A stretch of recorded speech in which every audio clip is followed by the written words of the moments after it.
Number 9. Jane Clough. Jane Clough was a nurse who met her ex-boyfriend, Jonathan Vass, in 2007. He was an ambulance technician who became abusive early on in the relationship. It soon became clear he was leading a double life with his wife, who he claimed he was divorcing but was still spending intimate time with. But by the time Jane mustered up the courage to end things in 2010, she and Vass had a child together. After breaking up with him, she went to the police and told them he had assaulted her while pregnant. They charged him in connection to the allegations, but he was later freed on bail, causing Jane to tell police Jonathan would end up killing her. Sadly, just as she predicted, her life came to an end one night in July 2010, when Jonathan stabbed her to death in the parking lot of the hospital she worked at.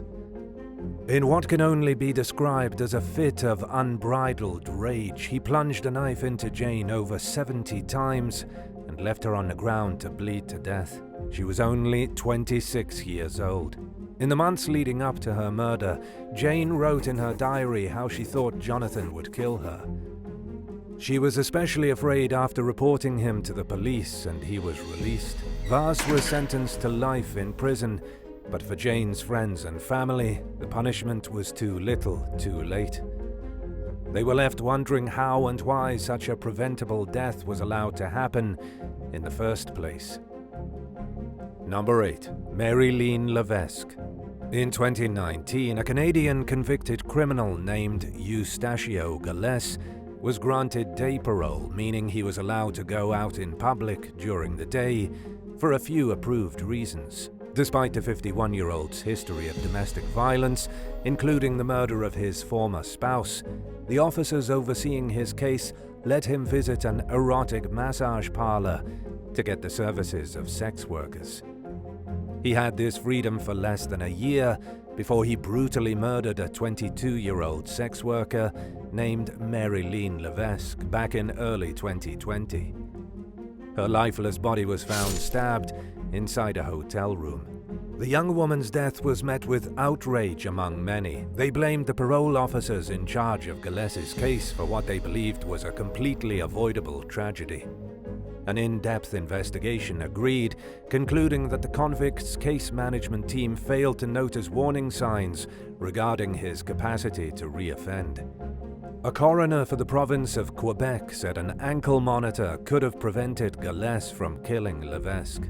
Whatever the case may be, he probably won't kill outside of prison walls again. He pleaded guilty to first-degree murder for Lévesque's death and received a life sentence with possibility of parole after 25 years. If he's still alive when the time comes, he'll be in his late 70s. Number 7. Maya Marcano. In late 2021, a 19-year-old college sophomore named Maya Marcano went missing in Orlando, Florida. Shortly before she vanished, a 27-year-old maintenance worker named Armando Caballero was seen letting himself into the young woman's apartment in the Arden Villa apartment complex. Maya lived in the building and worked in the leasing office. After entering her home, police noticed it was in disarray and saw blood on Maya's pillow. A week after she went missing, her body was found in a wooded area several miles from where she lived. Her hands and feet were bound, and her mouth was covered by duct tape. She was partially undressed, and her purse was found nearby with her shirt inside. Her body was near Timber Scan, which has been described as Orlando's most troubled condominium complex. It is mostly abandoned, with a reputation for attracting violence, drugs, fires, shootings, and more. So it's no surprise Marcano ended up there after finding herself face-to-face with a killer. Sadly, Caballero was never brought to justice. He was found dead after committing suicide just days after Maya disappeared. Cell phone records and other evidence proved that he was most likely the killer, and police have not named or sought out any other suspects in this disappointing case. Number 6. 4th of July tragedy.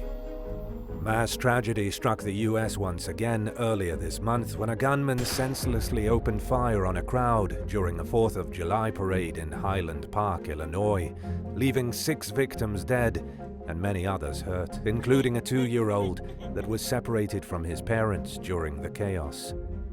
Sadly, many believe the massacre could have been prevented since there were warning signs that went ignored. The suspected shooter, 21-year-old Robert Cremo III, had been flagged by authorities for an attempted suicide and threats of physical violence since 2019.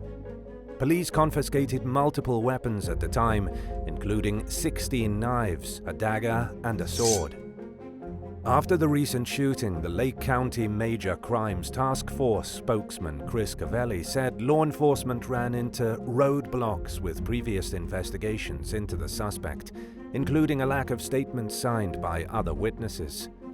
Cremo had also made many disturbing social media posts glorifying mass shootings, which have now been removed. The former FBI and ATF investigator Scott Sweeto told CBS News that authorities are getting digitally swarmed with evidence showing how the suspect had plans of murder. He described the content as ultra-violent, but said detectives are now faced with the challenge of weeding through a massive influx of information and determining what could be useful in predicting another disturbed person's plans to commit a future mass shooting. Sweeto also said there are red light laws in 19 states and the District of Columbia that allow the temporary seizure of firearms from seemingly troubled individuals, but those laws don't do much if nobody reports concerning activity. This underlines the importance for people to raise the alarm when they see someone acting strangely, whether it be online or in real life. Number 5. Christian Ferguson. Nearly 20 years ago, in 2003, a 9-year-old special needs child from Missouri named Christian Ferguson vanished into thin air. His father, DeJuan Ferguson, dialed 911 claiming he had been carjacked and that the suspect drove off with Christian in the car. The little boy was never found, and it wasn't until 2019 that authorities charged DeJuan with Christian's murder, saying he wanted to escape the responsibilities that came with fathering a disabled son. At DeJuan's trial, Christian's mother testified he was born with a rare metabolic disorder and had significant medical needs. In 2001, 2 years before he vanished, he slipped into a coma and needed a feeding tube. Christian suffered from major brain damage which rendered him unable to walk or talk. The child required round-the-clock care. Prosecutors accused DeJuan of ignoring signs something was seriously wrong with the boy at the beginning of the medical emergency, since he waited to check on the child until the next day. When the inattentive dad finally took action, it was too late to save Christian from the 6-month hospital stay, which would be followed by lifelong suffering. At his final doctor's appointment just months before he disappeared, Christian lost weight and hadn't grown in height, which, in hindsight, were things medical providers should have reported to authorities as signs of suspected neglect. But as prosecutor John Schlesinger pointed out, their failure to do so does not mean Ferguson was not proven guilty beyond a reasonable doubt. DeJuan was recently convicted of first-degree murder in connection with his child's disappearance, which carries a mandatory sentence of life in prison without possibility of parole. Number 4. Scott Beierle. 40-year-old Scott Beierle entered Hot Yoga Tallahassee one evening in November 2018 with a 9mm pistol in his bag. During the class, he shot and killed a 21-year-old college student, Maura Binkley, and a 61-year-old doctor named Nancy Van Vessem. He then used the gun to smack a male employee who tried to stop the shooting and turned the gun on himself. Before this incident, Beierle had a long history of disturbing behavior. He was kicked out of the army and had lost at least 4 teaching jobs for sexually harassing colleagues and students. He had a record of groping and stalking women, and he was also known for posting racist and misogynistic content on social media sites. Interview with Beierle's friends and family members revealed even more details about his troubled past, going all the way back to his teenage years, when he began openly and descriptively discussing his violent hatred toward women. The Secret Service's National Threat Assessment Center concluded in its report on the killings that there were multiple missed warning signs about Beierle's violence that somehow flew under the radar of local law enforcement. While the report said there was no surefire way to predict a mass murder, there are many signs to watch out for, including homicidal fixations, a history of being bullied, financial instability, mental health issues, intense anger, and a lack of meaningful consequences for previous minor offenses. Even more disturbing, the report claims misogynistic extremism is becoming a growing threat in American society. Hopefully, these findings motivate law enforcement to take reports of potential violence seriously. Number 3. Regan Gibbs. 25-year-old Regan Gibbs' life was cut short earlier this year after she was murdered in her apartment in Lawrence, Kansas. Her own husband, 27-year-old Chad Marek, told police that God told him to kill her. He faces a first-degree murder charge in connection to Regan's death, which brought her dreams of helping the homeless, mentally ill, and less fortunate to an abrupt stop. As it turned out, Marek had a history of domestic violence convictions that only came to light after her death. The Lawrence Journal-World reported he had been repeatedly sentenced to probation for these crimes. For Regan's grieving family, her untimely death highlights the dangers of domestic violence. Shortly after she was killed, they traveled to Lawrence to raise awareness about warning signs of abuse in relationships. Regan's loved ones told the local news how they noticed disturbing changes when she moved back to Kansas after leaving a behavioral health job in Arizona. They said Marek pulled Regan away from them by manipulating her with her religious beliefs. He allegedly isolated her from everyone else in her life. Her mother, Kristen Gibbs, said she only met Marek once, and even then his pull on Regan was very evident. Eventually, the family only heard from Regan through occasional phone calls that she had to make over speakerphone in front of her husband. Her loved ones were left feeling helpless as they tried but were unable to free her from Marek's constant watch. Kristen urged the public not to ignore warning signs of abuse and to be relentless in attempts to help someone that they're worried about. She also stressed the importance of learning about and studying the signs that could indicate someone is in a dangerous relationship. Number 2. Robert Vicosa. In late 2021, the former Baltimore cop Robert Vicosa kidnapped his daughters in Pennsylvania. Police were told about the abduction when a woman called 911 saying Vicosa and a co-conspirator assaulted her for nearly 24 hours before disappearing with the kids. She claimed her attackers bound her, forced her to take drugs, and held her captive. Just days later, Vicosa and the girls were found dead, along with Taya Bynum, a Baltimore County sergeant who had been suspended at the time. The victim who made the initial complaint said Bynum was a co-conspirator in the assault against her.